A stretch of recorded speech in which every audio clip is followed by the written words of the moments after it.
everyone and welcome back to my channel. I hope you guys are doing all right. आप एकदम मस्त हो, बढ़िया हो. And today I'm back with another video. And for today we are going to do chapter 2 of the Indian Constitution book. Chapter 1 I have already uploaded on my channel. If you haven't watched, then do watch it. So for today, chapter 2 is rights in the Indian Constitution. तो rights, we will go with a very basic term. तो rights अगर आपको simply मैं बताऊं तो they are the legitimate and justified claims of people. We will go word by word. Legitimate यानी कि legally by law and justified.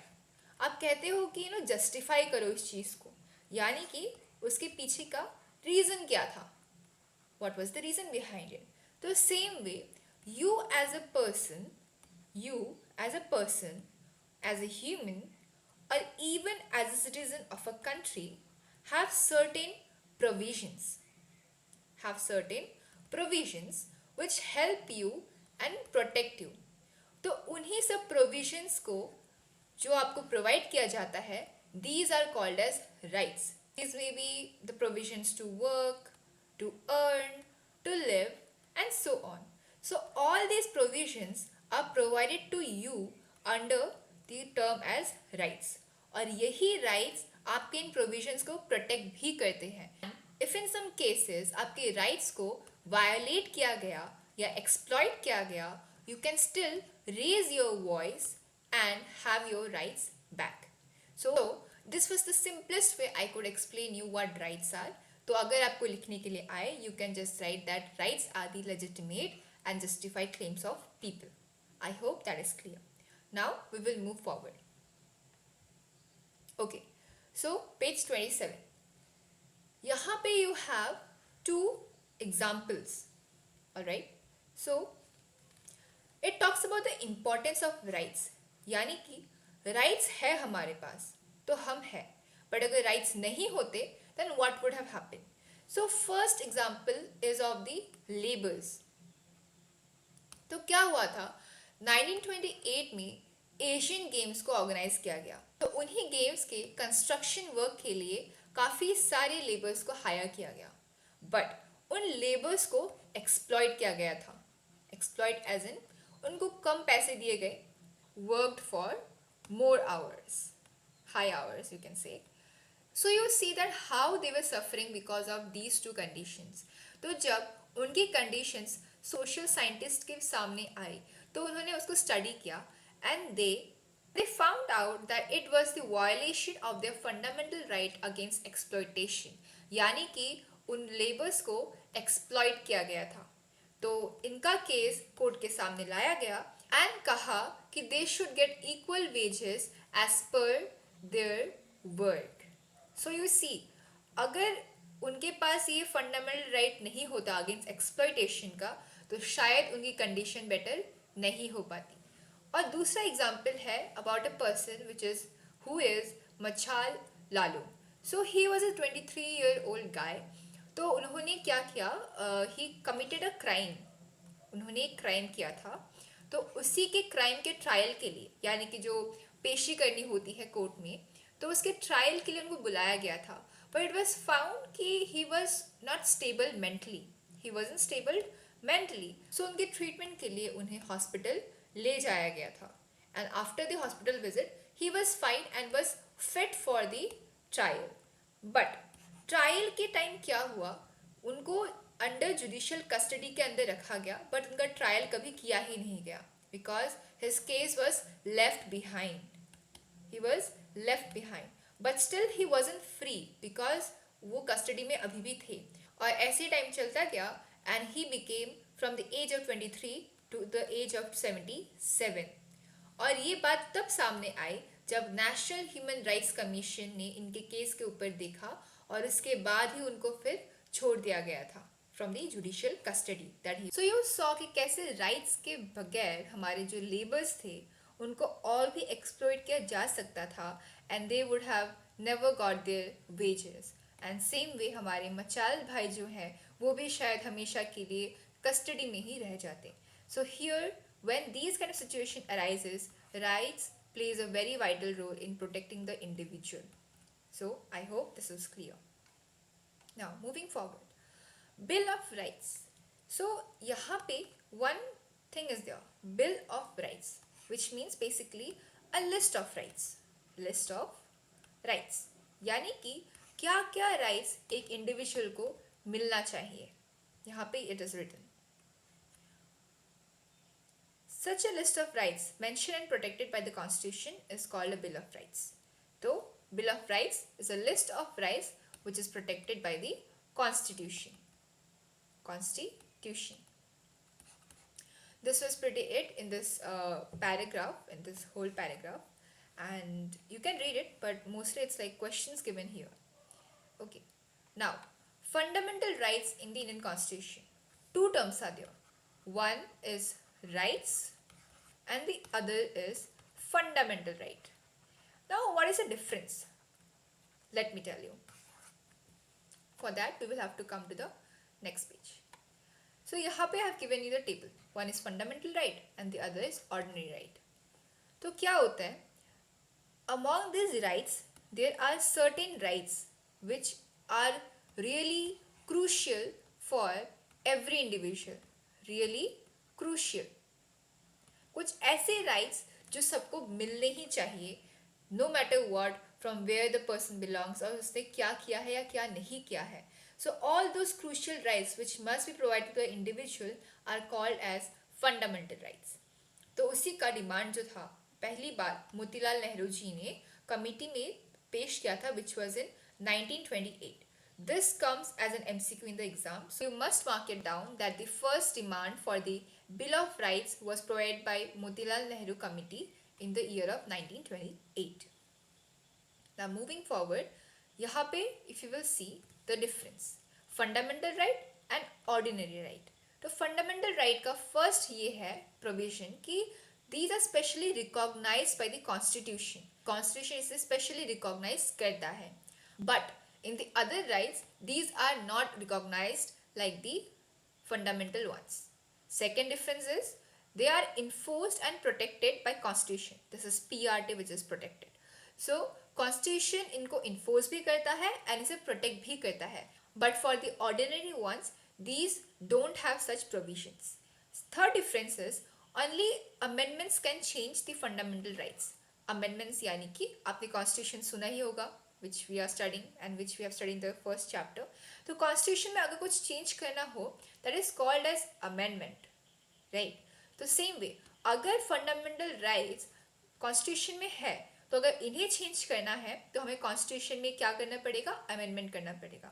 But for the basic laws, amendments are not required in the Constitution. And the fourth, this is not a major difference I would say, but you can still note it down in the pointers, which is that they cannot be violated easily by any part of the government. Judiciary plays a crucial role to reinforce those violated rights. But in the ordinary ones, these provisions are very rare. So these were 4 differences between fundamental rights and the ordinary rights. You can note down this table because mostly it comes in the exam as the difference, mention differences between the fundamental ones and the ordinary rights. So I hope these 4 points are clear. So if you will read from the beginning of this page to the end, all these 4 points which I have mentioned is written down there. Now coming to the blue box. Blue box period is about the South African Constitution. यहाँ से major questions नहीं बनेंगे except some MCQs, and it might be that South Africa Constitution कब inaugurate हुआ था, then the answer is December 1996. And the another one which is important is right here, that South African Constitution says that its Bill of Rights is a cornerstone of democracy in South Africa. यानी कि Bill of Rights जो है that plays a very crucial role in the part of democracy in South Africa. So if a MCQ comes that which country considered the Bill of Rights as the cornerstone for democracy, the answer will be South Africa. इसके अलावा यहाँ पे बहुत सारे pointers है कि उनके constitution में क्या है क्या नहीं है. You can just study and just read it once, but important बस ये दोनों MCQs यहाँ से आ सकते हैं, which I have already told you.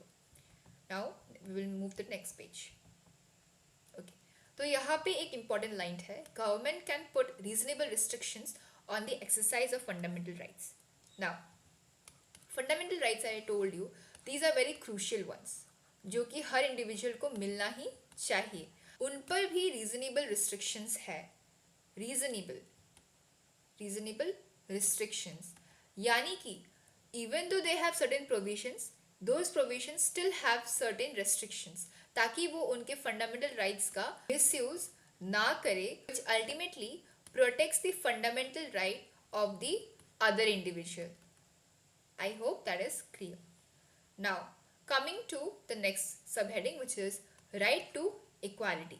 Now, before studying it, I will move to the next page because it contains the most important part of this whole chapter, which is the list of all fundamental rights right here. So, fundamental rights जो है, we have 6 fundamental right. Please note it down. This is very very important. And these fundamental rights are mentioned in the part 3 of the Constitution of India. और part 3 के कौन से article से? Article 12 से article 35 तक. Now if you will C in the book, I have marked it from the article number, जहाँ से begin होते हैं, जहाँ पे ये खत्म होते हैं. तो यहाँ पे बिगनिंग में I have mentioned is 14. You might think कि 12 और 13 कहाँ गए? Well, they are also part of fundamental right, but उसमें it's majorly about with the government's part, कि गवर्नमेंट का क्या फंक्शन है उस पार्ट में. And same way article 33, 34 and 35 is the very same. 32 तक आपको यहाँ पे मिलेगा, but 33, 34 and 35 is also concerned with the government's part of providing our fundamental rights. I hope that is clear. Now on this side, on the right side, you have a picture. So this was my own handmade note which I made last year. So you can just see it. And यहाँ पे जो है, what I have done is 14, 15, 16, 17, 18 जो भी यहाँ पे लिखा है as this tick mark, I have mentioned the number and with the only keyword, ताकि आपको याद रहे कि कौन सा आर्टिकल नंबर कौन से प्रोविजन के साथ लिंक था. सो अगर आप देखो, we will refer to this one because I feel that this is much much easier for you. So if you want, then you can just note this thing on your book too, and it will be really helpful in the exam time. And yeah, so here are the article numbers right here. 6 are the fundamental rights right here. 1, 2, 3, 4, 5 and 6. And bracket में I have mention the article number, और इनके बीच का जो number है मैंने separately उसको भी mention किया है with the one it is concerned with. Okay, so now we will move to the very first one, which is right to equality. Article 14 to 18.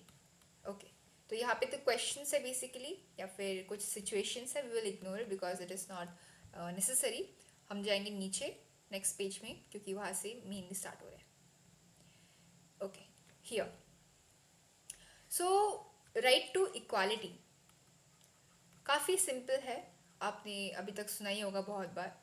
Equal यानी कि आप, मैं, आपकी मम्मा, आपके पापा, and a lot of people in this whole country, in this whole society, they all are considered to be equal. चाहे कुछ भी हो, आप कहाँ से भी बिलोंग करो, आपका कुछ भी कास्ट हो, कुछ भी जेंडर हो, वी ऑल आर इक्वल. हम सबको इक्वल ट्रीटमेंट मिलना ही चाहिए. और इवन इफ इसके बाद भी आपके साथ अगर कुछ डिस्क्रिमिनेशन होता है on any basis, on any grounds, then you have the right to reinforce right and your dignity according to this right to equality वाला फंडामेंटल राइट. नाउ इसमें एक और पार्ट है यहाँ पे नीचे. आपने सुना होगा रिजर्वेशन के बारे में. रिजर्वेशन जिसमें people from the poor classes और like backward classes have more rights than the ones from the general category. General से ज़्यादा इन लोगों को ज़्यादा बेनिफिट्स या प्रिविलेजेस मिलते हैं. नाउ आई वुड से हमने यहाँ पे देखा कि सबको इक्वल होना चाहिए, everybody should be treated equally. तो यहाँ पे आखिर क्यों भेदभाव हो रहा है? वेल, फॉर दैट यहाँ पे कंसेप्ट दिया गया है which is very important. Preamble mentions 2 thing about equality. First is equality of status and equality of opportunity, जो मैंने यहाँ पे लिखा है. Okay, so equality of opportunity यानी कि आपको कुछ करने के लिए आपका राइट या प्रोविजंस. स्टेटस यानी कि वेर यू बिलोंग टू, और आप कहाँ पे हो, वेर यू स्टैंड एक्चुअली. तो let's take an example. We have Hari. and the other side we have Rohan. तो रोहन की जो फैमिली है, they are from a well to do family, they are rich, so they all have the sources and provisions to live a good life. But Hari है जो हमारा, हरी के parents belong from a poor family and they struggle a lot even for the basic necessities.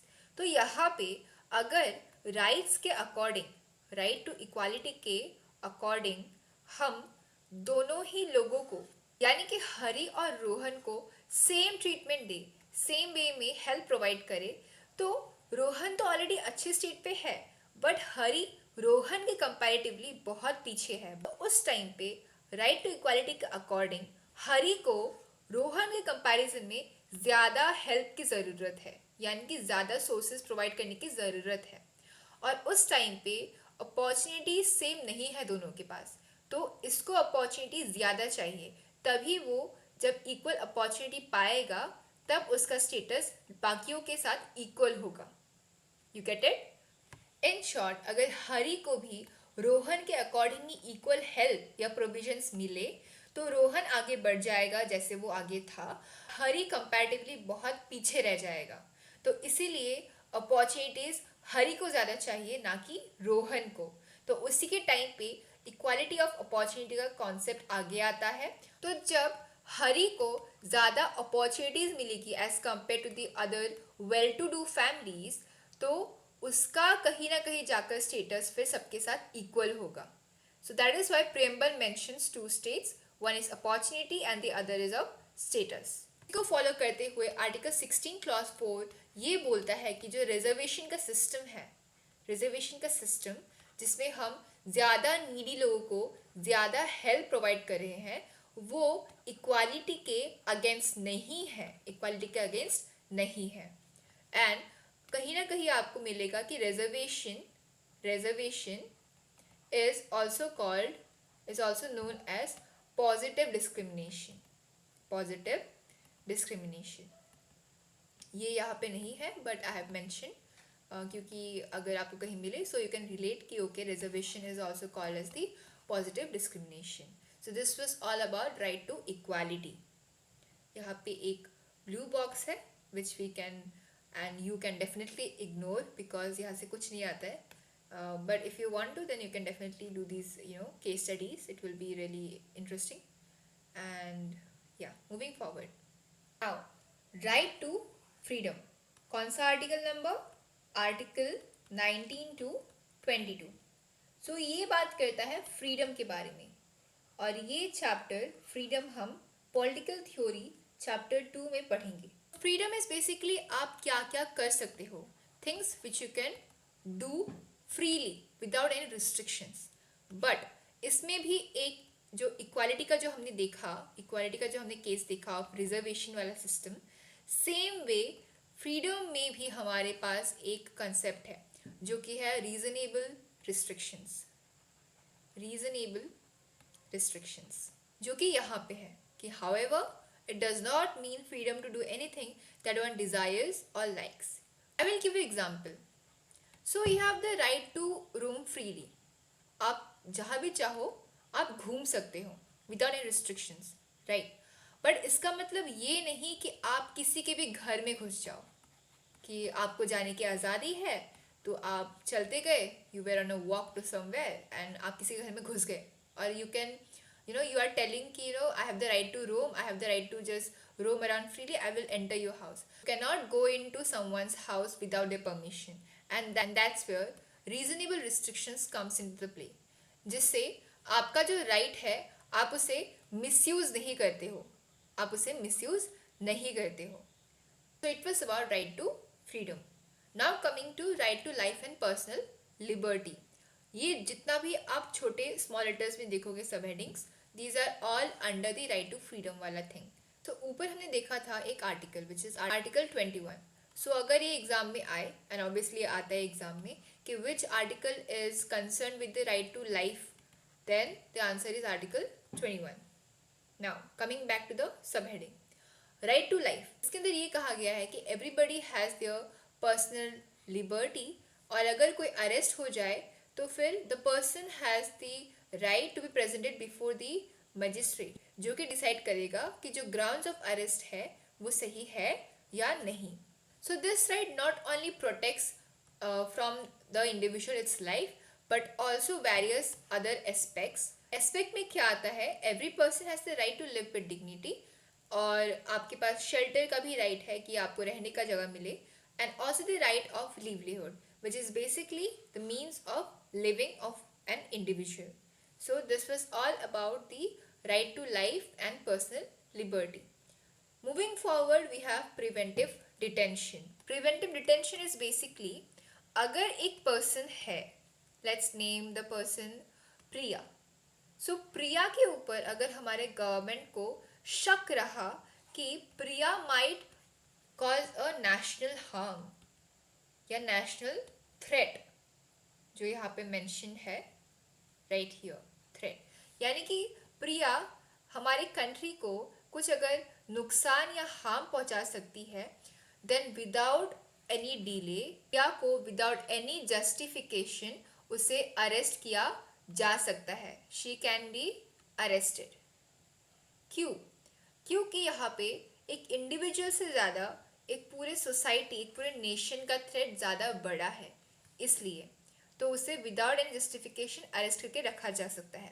But condition is that ये जो arrest है it can only be extended only for 3 months. उसके बाद 3 महीने के बाद जब आपने उसको एक्सटेंड कर दिया, 3 महीने के बाद प्रिया को एक एडवाइजरी बोर्ड के सामने प्रेजेंट होना पड़ेगा, जहाँ पे उनकी हियरिंग होगी, और हियरिंग के बाद जो भी कंक्लूजन आएगा उसके according she will be released और will be kept under trial or arrest for some more time. So you saw that preventive detention is basically अगर कोई person है like Priya who can cause national harm or threat, then उसे without justification can be arrested, और उसका arrest period जो है maximum 3 months का हो सकता है. 3 महीने के बाद उन्हें एक advisory board के सामने लाया जाएगा और वो बोर्ड डिसाइड करेगा कि प्रिया को छोड़ देना है या उसे और भी समय के लिए अरेस्ट के अंदर ही रखना है. So I hope this was clear. तो यहाँ पे आपने देखा कि this idea of preventive detention, which will PD, is totally against the freedom वाला right which we saw, and that is actually true because government ने भी misuse किया था इस right का. So this is basically a clear tension between the right to life and personal liberty and the preventive detention. So this was all about preventive detention. Now coming to other freedoms here. Right here. So freedom के अंदर और भी कई सारे rights आते हैं, जैसे कि freedom of expression, freedom of speech and so on. तो ये सारी राइट्स भी फ्रीडम के अंदर ही कवर होते हैं. But again these also have reasonable restrictions. आप एक्सप्रेस कर सकते हो but you can not express something which is harmful. आप एक्सप्रेस कर सकते हो but you cannot express certain unlawful things. You can share your opinions but you cannot defame someone or some body publicly. So आपने देखा कि rights आपके पास ज़रूर है. You have a lot of fundamental rights but restrictions, that too reasonable ones, are everywhere. I hope you got that. So this was all about other freedoms. Moving forward. So यहाँ पे इस box में ये बताया गया है कि constituent assembly जिसने कॉन्स्टिट्यूशन बनाया था, उनके कई मेंबर्स को लगा कि फंडामेंटल राइट्स या राइट्स हमने दे तो दिए बट हर एक चीज़ में कहीं ना कहीं रीजनेबल रिस्ट्रिक्शंस लगे हुए हैं. उनमें से एक थे सोमनाथ लहरी. उन्होंने अपने जो व्यूज़ थे according to this view point उन्होंने यहाँ पे लिखा है, उन्होंने यहाँ पे एक्सप्रेस किया था. बट कहीं ना कहीं reasonable restrictions are important, but too much of reasonable restrictions can also stop you from exercising your fundamental rights or your ordinary rights. So I hope you got it. Now, rights of accused. Rights of accused में क्या है? Accused is basically जिसके ऊपर आरोप लगाया गया हो कि okay, this is the one who did the crime. Accused तो है कि okay, इसने crime या कुछ तो किया होगा, but उनके भी rights है, और वो rights 3 pointers में यहाँ पे दिए गए हैं. First is no person would be punished for the same offense more than once. Let's take an example.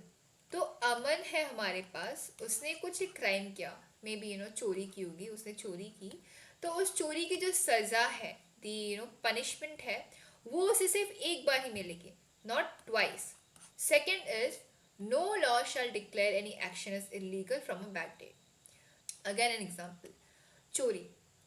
तो मान लो आज हम यहाँ हैं, हम ये चैप्टर पढ़ रहे हैं, तो आज से आज से चोरी को एक क्राइम डिक्लेयर किया गया कि भाई किसी ने चोरी की, देन ही और शी इज अ क्रिमिनल. तो आप ये नहीं कह सकते, अगर अमन ने 3 दिन पहले चोरी की या 3 हफ्ते पहले चोरी की, तो आप ये नहीं बोल सकते कि अमन ने चोरी की है 3 दिन पहले तो उसे सज़ा मिलनी चाहिए, ही शुड बी पनिश्ड. आखिर क्यों?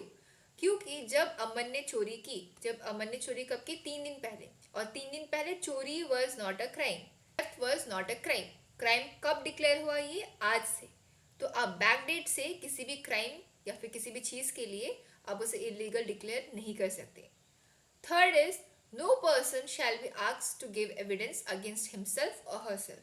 सपोज अमन ने सच में चोरी कर ली, उसे अरेस्ट कर दिया गया, अब एविडेंस मांगे जाते हैं.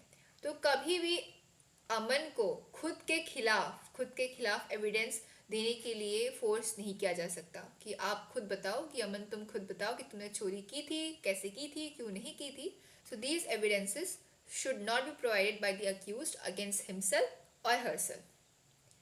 Moving forward. Okay, so you check your progress, you might check all these questions. Now, next is right against exploitation. First question, which article? Article 23 to 24. Must have heard about laborers, जो हमने इस ऊपर देखा था Asian games का. Labours, veg workers और may be anybody. तो इनका अगर कोई एक्सप्लॉयटेशन करे, एक्सप्लॉयटेशन कैसे करे? मे बी वेजेस कम दे या फिर ओवर टाइम कराए बहुत ज़्यादा एंड सो ऑन. तो ये सब are a kind of exploitation of the laborers or the wage workers. So, if this happens, this particular right, which is right against exploitation, protects the individual from such exploitation. Or human trafficking, which is लोगों को जो बेचा जाता है, या फिर force labour. कोई अगर आपको फोर्स वे में अगर आपसे काम कराए, फोर्स लेबर, तो वो भी as a part of exploitation ही कंसिडर किया जाता है. सो इन सब से भी राइट टू एक्सप्लॉयटेशन ही हमें प्रोटेक्ट करता है. And the other provision according to the article 24 is for the children. तो यहाँ पे आप इस बच्चे को देख रहे हो, ये इतना छोटा है but still he is working. तो दिस प्रोविजन टेल्स कि नीचे है, yes, children below the age of 14 years in dangerous job like factories and mines should be forbidden from employment. यानी कि 14 साल से अगर कम उम्र का बच्चा है तो उसे फोर्सली या फिर फोर्सफुली, विच इज़ फोर्सफुली या किसी भी हार्मफुल एनवायरनमेंट में काम पर आप नहीं रख सकते हो. This is also considered as his or her exploitation. Alright, okay. Now right to freedom of religion. यहाँ से सॉरी अबाउट दैट, यहाँ से MCQ ज़रूर आ सकता है, which is which right is considered as the hallmark of democracy. Hallmark यानी कि पहचान. आपने अगर देखा होगा तो जो बैंगल्स होते हैं सोने के, तो उसके यहाँ पे कुछ ऐसे मार्क्स या डिजिट्स होते हैं. So these all are the hallmark. Same way हर एक चीज़ में कोई ना कोई हॉलमार्क ज़रूर रहता है, which is which acts as the identification of that thing. Same way, right to freedom of religion works as the hallmark of democracy, यानी कि डेमोक्रेसी की पहचान की तरह काम करता है. तो कौन सा right? Right to freedom of religion. अब इसका आर्टिकल नंबर कौन सा था? Which is article 25 to 28. ये बहुत इंपॉर्टेंट है, you must know this. Now right to freedom of religion के अंदर basically we will start from the freedom of faith and worship.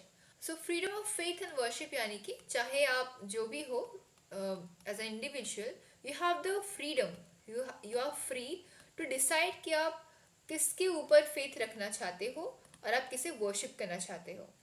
You want be forced, आपको फोर्स नहीं किया जाएगा कि आपको यही गॉड या particular sect of the religion को आपको फॉलो करना है. सो this was about freedom of faith and religion. Also, you can spread your religion. यानी कि you might spread information regarding your particular religion, but you can never force some another person कि आप उसे बताओ कि आप इसी रिलीजन को फॉलो करो या यू शुड और you have to follow this religion. That is against the freedom of faith and worship. I hope this point is clear. Now, coming to the next page, which is equality of all religions. Now, this is the very important one, I would say, because India as a country has a lot of diversity. आप ये छोटे से बचपन से ही सुनते आ रहे हो, है ना.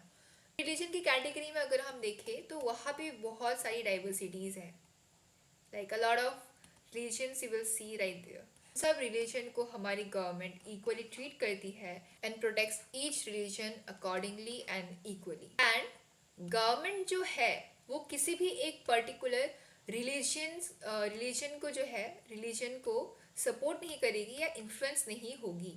सो these where the main provisions under equality of religion. And government जो है दूसरी तरफ गवर्नमेंट जो है वो एक पर्टिकुलर रिलीजन को सपोर्ट नहीं कर सकती. पर्टिकुलर रिलीजन को सपोर्ट नहीं कर सकती. एंड दे यानी कि government can not interfere in the religious domains. But इसमें एक एक्सेप्शन है और उसे हम in the upcoming chapters I will explain you in the very detailed manner. So यहाँ तक आप इतना समझ लो. This was all about equality of all religions. Now coming to the next one. Here, cultural and educational rights. Now इसका कौन सा article number था? Article 29 to 30. तो जैसे कि ऊपर हमने देखा अबाउट रिलीजन का जो इक्वालिटी था, तो रिलीजन एक कैटेगरी था. दूसरी category it might be your culture, your language and so. तो ये वाला specific right these protects all the cultural, linguistic and other differences. जो भी differences है उनको ये equally treat करती है and it provides provisions their right to establish schools यानी कि the places through which they can spread information about their culture or their language to safeguard it. So this was all about cultural and educational rights. Now moving forward, this is another box about Sardar Hukam Singh ji. So you can read this one, but questions यहाँ से नहीं बनते हैं. But if you want to, you can definitely read it. Now ये मैंने समझा दिया है ऊपर जो linguistic and cultural differences हैं. Now coming to right to constitutional remedies. This is the utmost important one, and इसका article number है article 32. Now you must have thought that this is article 32 and ऊपर it was 29 to 30. Then where is article 31? Well, earlier there were 7 fundamental rights, but now it is 6. पहले एक और fundamental right था जो आज एक ordinary law में convert हो चुका है, या फिर ordinary right to be very precise, and that is right to property. Right to property. तो यही वाला पहले 31 हुआ करता था, but now as it is removed from the fundamental right list, that is why we directly come to 32 article number. I hope you get it. Now right to constitutional remedies.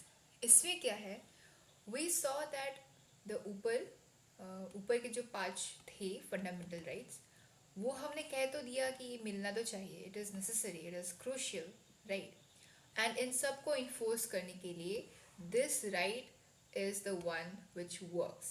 अगर इन 5 fundamental right को violate किया गया, so we as citizens can reinforce any of these fundamental rights through this right to constitutional remedies, and that is why it acts as a protector. ये protect करता है बाकी इन 5 fundamental rights को, ताकि अगर ये वायलेट हो गए तो with this right to constitutional remedies we can have these rights back. And that is why doctor Bhimrao Ambedkar ji ने राइट टू कॉन्स्टिट्यूशनल रेमिडीज को heart and soul of the Indian constitution की तरह कंसिडर किया. ऑलराइट.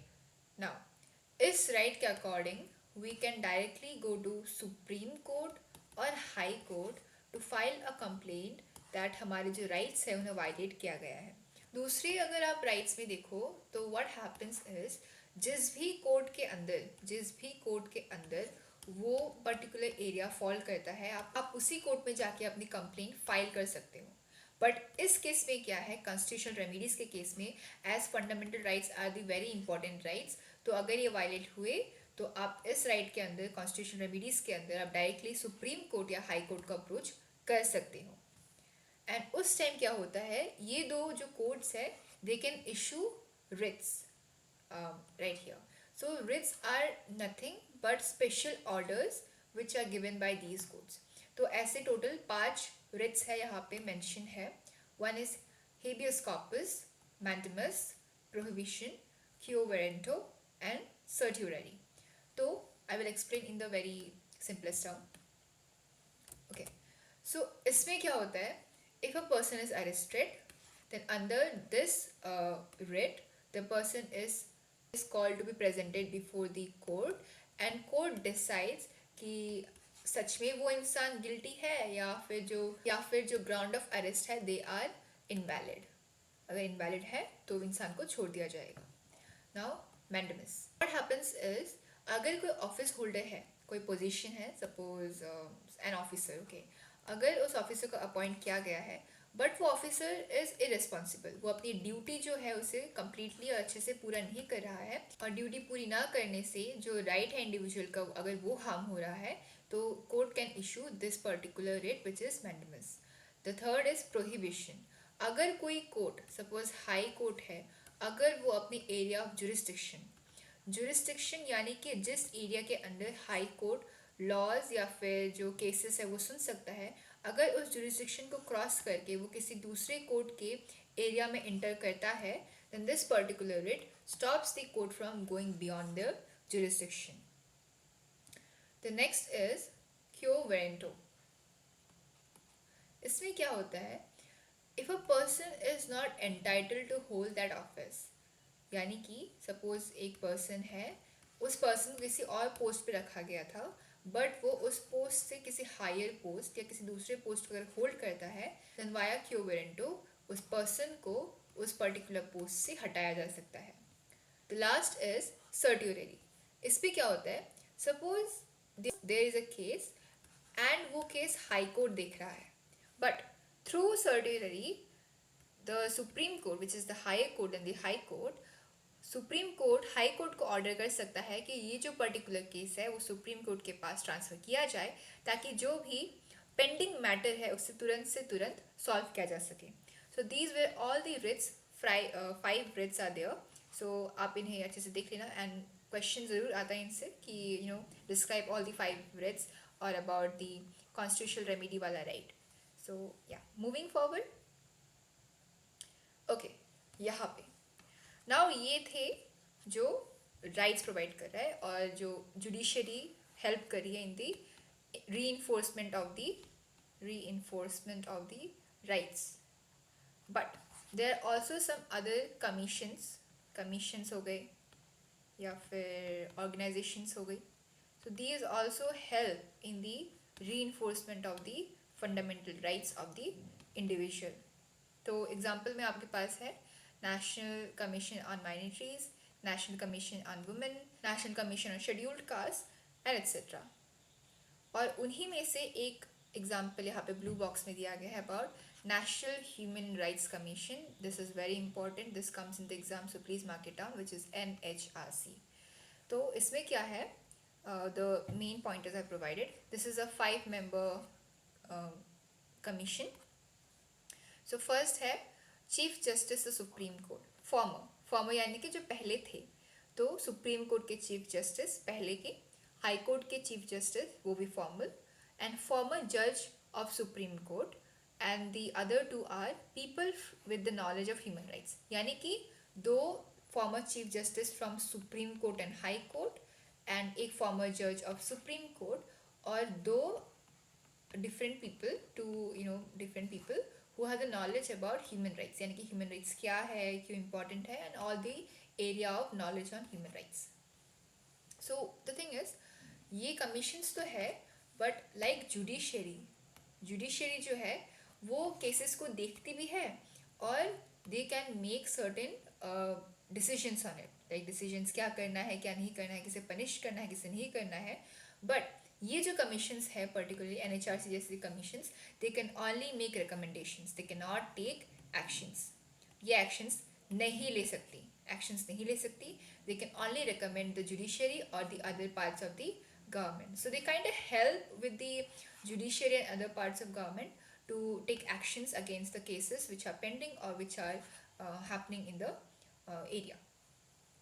So yeah, यहाँ पे example है नीचे cases के, कौन सी केसेस हैं या यहाँ पे आप पढ़ सकते हो. एंड यहाँ पे दिया है. The Commission does not have the power of prosecution. It can merely make recommendations to the government or recommend to the courts to initiate proceedings based on the inquiry that it conducts. तो मैंने वही बोला कि ये actions नहीं ले सकती. They can only recommend to the other parts of the government. All right. I hope it is clear, and now we'll move further. All right. So यहाँ तक आपका था पूरा fundamental right का. Now we have reached DPSP, which is Directive Principles of State Policy. Now what are they?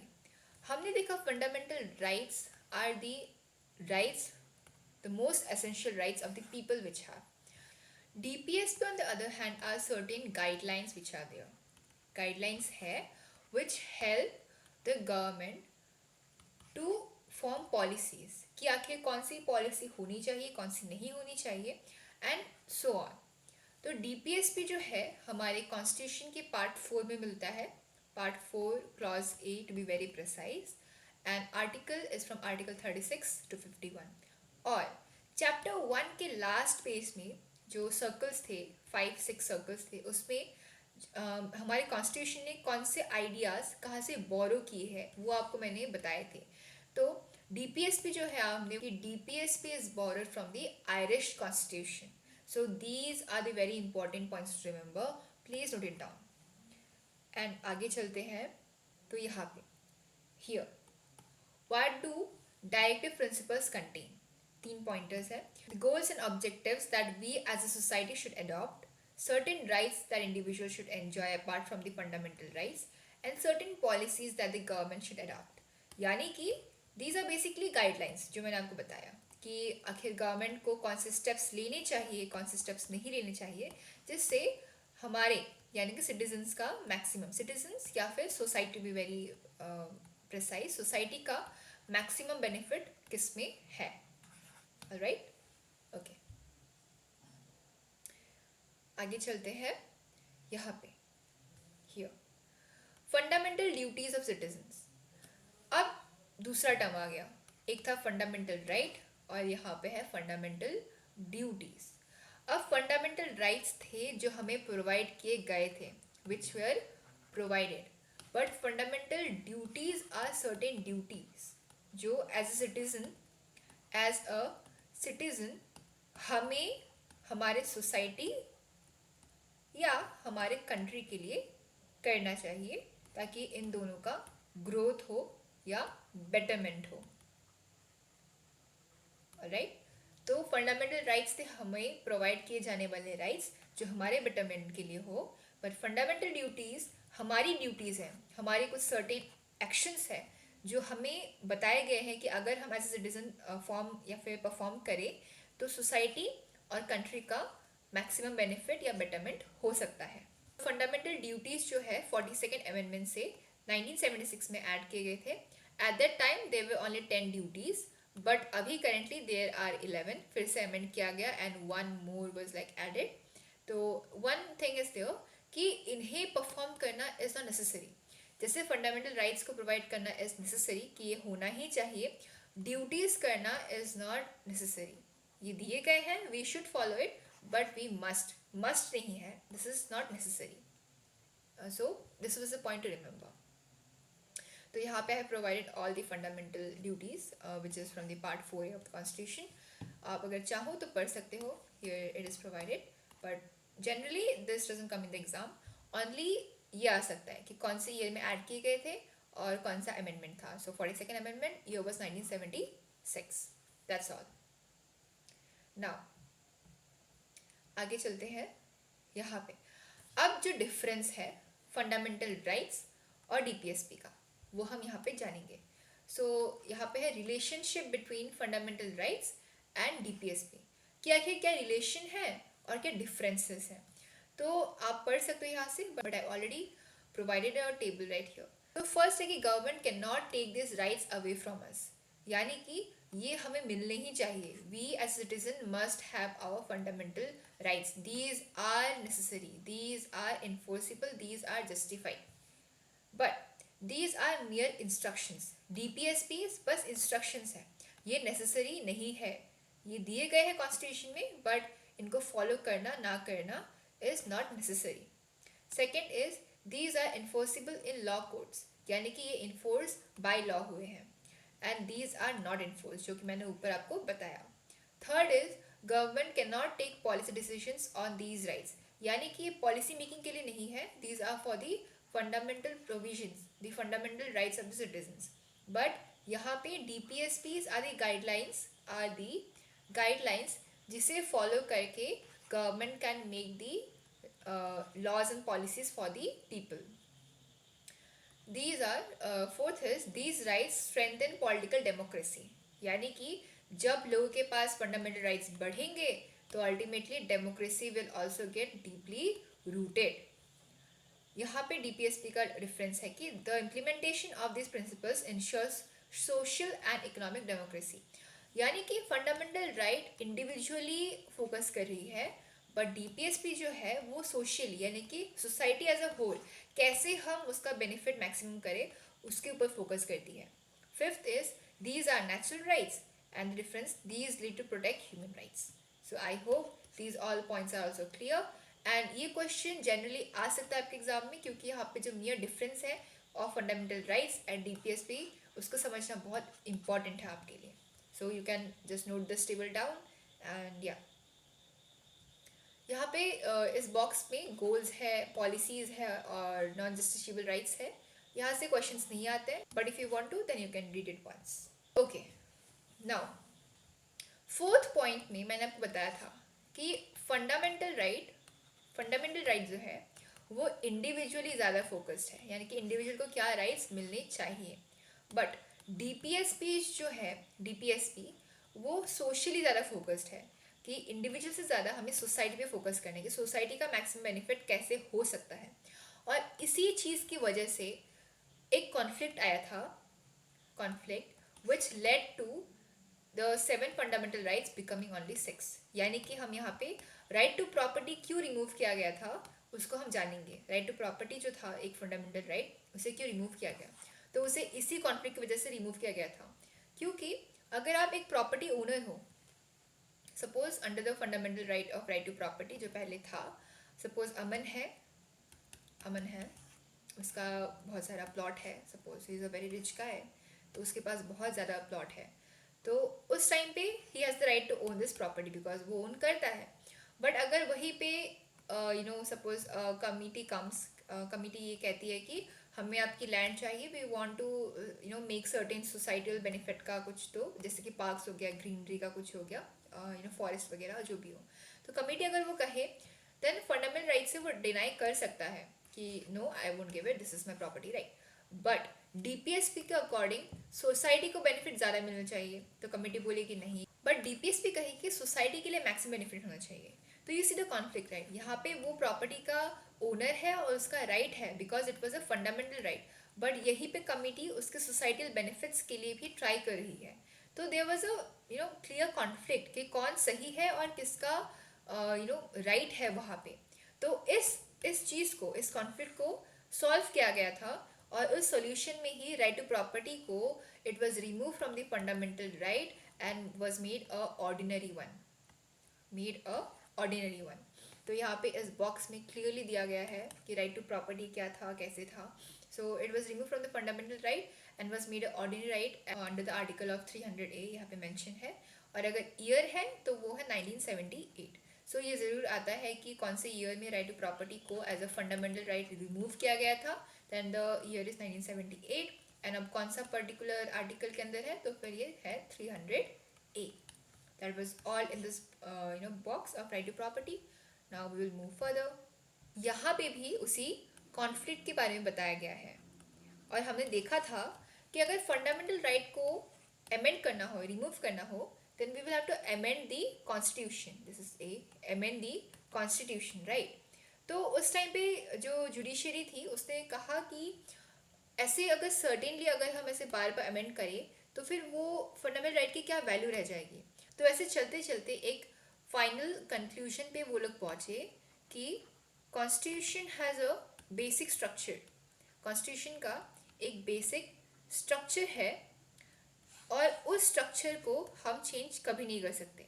Like we might amend the constitution but हमें उस basic structure of the constitution से ही स्टिक करना ज़रूरी है। और यही वाला केस कहा गया था केशवानंद भारती केस। तो I hope this is clear to.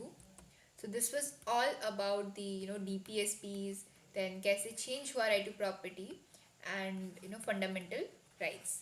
तो यहाँ पे लास्ट लाइन है, वी शैल, यहाँ पे We shall discuss this in greater detail in the chapter 9 on Constitution on a living document. और इस केस का डिटेल एक्सप्लेनेशन हमें chapter 9 constitution as a living document में मिलेगा, जो मैं आपको डिटेल में समझाऊंगी। बट अब तक इतना आपके लिए सफिशिएंट है। So yeah I guess we have reach the end of this chapter. All right, so with this the chapter is completed and yeah I hope कि आपको DPSPs and fundamental rights and all those concepts are clear.